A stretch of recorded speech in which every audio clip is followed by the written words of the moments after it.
ہرقل شاہ روم نے قریش کے قافلے میں ایک آدمی بلانے کو بھیجا، اور اس وقت یہ لوگ تجارت کے لیے ملک شام گئے ہوئے تھے، اور یہ وہ زمانہ تھا جب رسول اللہ صلی اللہ علیہ وسلم نے قریش اور ابو سفیان سے ایک وقتی عہد کیا ہوا تھا۔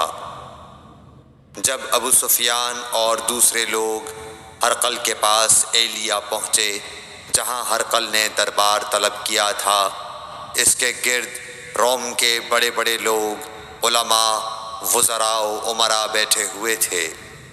ہرقل نے ان کو اور اپنے ترجمان کو بلوایا، پھر ان سے پوچھا کہ تم میں سے کون شخص مدعی رسالت کا زیادہ قریبی عزیز ہے؟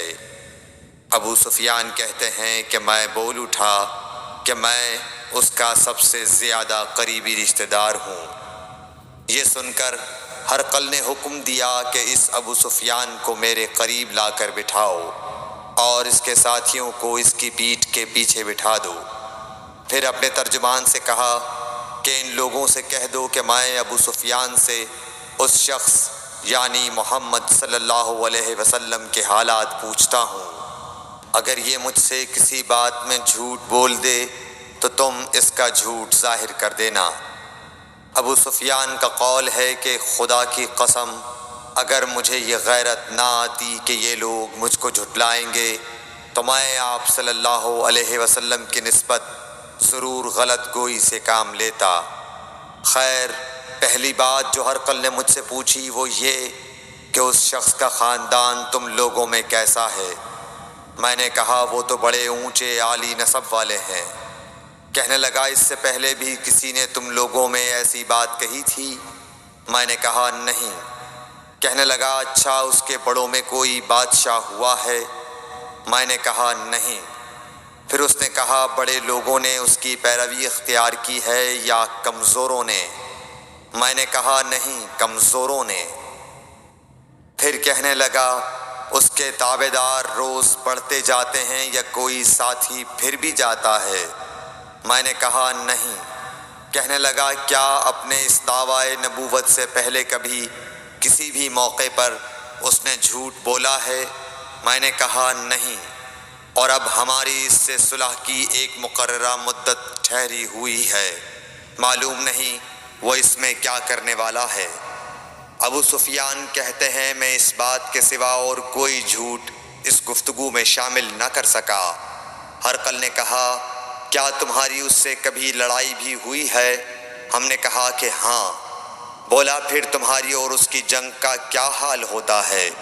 میں نے کہا لڑائی ڈول کی طرح ہے، کبھی وہ ہم سے میدان جنگ جیت لیتے ہیں اور کبھی ہم ان سے جیت لیتے ہیں۔ ہرقل نے پوچھا وہ تمہیں کس بات کا حکم دیتا ہے؟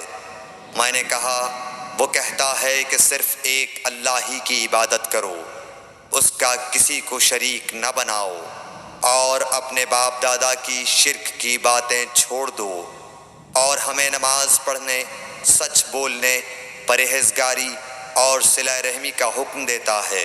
یہ سب سن کر پھر ہرقل نے اپنے ترجمان سے کہا کہ ابو سفیان سے کہہ دے کہ میں نے تم سے اس کا نسب پوچھا تو تم نے کہا کہ وہ ہم سے عالی نسب ہے، اور پیغمبر اپنی قوم میں عالی نسب ہی بھیجے جایا کرتے ہیں۔